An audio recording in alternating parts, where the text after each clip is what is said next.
প্রশ্ন সংগ্রাম দালালি না রাজপথ, গোলামি না আজাদি, দিল্লি না ঢাকা, ক্ষমতা না জনতা, অ্যাকশন টু অ্যাকশন, চাঁদাবাজের বিরুদ্ধে।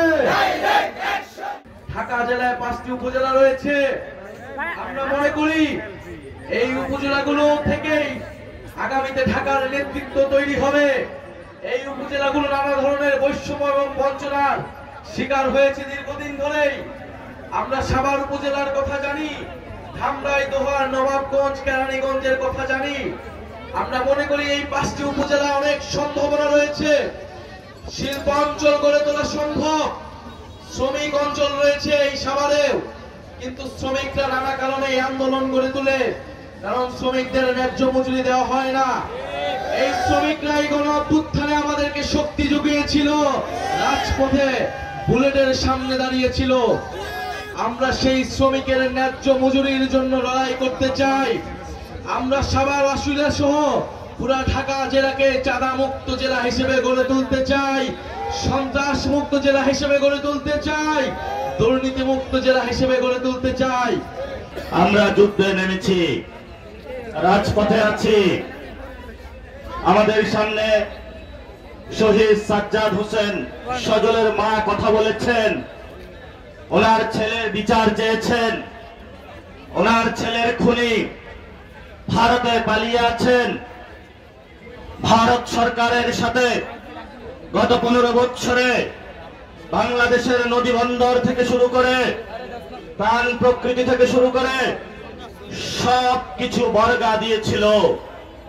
আমরা বর্তমান সরকারকে আহ্বান জানাচ্ছি, ভারতের সাথে যেসব অসম চুক্তি হয়েছে বাংলাদেশের জনগণের কল্যাণের জন্য, বাংলাদেশ রাষ্ট্রকে নতুনভাবে সাজানোর জন্য, সেই সকল অসম চুক্তি বাতিল করতে হবে। ভারতের সাথে যেই সকল চুক্তি হয়েছিল সেই সকল চুক্তি জনগণের সামনে নিয়ে আসতে হবে। আমরা যদি সেই সকল চুক্তি জনগণের সামনে নিয়ে আসতে পারি, তাহলে এই জনগণের সামনে উন্মোচন হবে ভারত কি আমাদের বন্ধু রাষ্ট্র নাকি ভারত আমাদেরকে শোষণ করেছে। আমাদের মতে পার্থক্য থাকবে, মতবিভেদ থাকবে, মতবিরোধ থাকবে, কিন্তু সেটা নিয়ে আলোচনা হবে।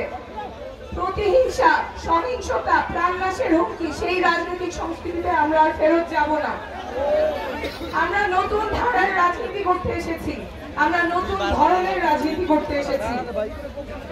আমরা এমন ধরনের রাজনীতি করব যেখানে তরুণেরা সক্রিয় অংশগ্রহণ করতে পারবে। আমরা এমন ধরনের রাজনীতি করব যাতে দেশের তরুণেরা আবার রাজনীতি বিমুখ না হয়ে পড়ে, যাতে বাংলাদেশের প্রত্যেকটা নাগরিক রাজনীতিতে সক্রিয়ভাবে অংশগ্রহণ করতে পারে। আমরা যে জোয়ার দেখে এসেছি, বাংলাদেশের প্রায় প্রত্যেকটা জেলায় তরুণেরা বিপুল উৎসাহ উদ্দীপনা নিয়ে আমাদের সাথে যুক্ত হয়েছেন।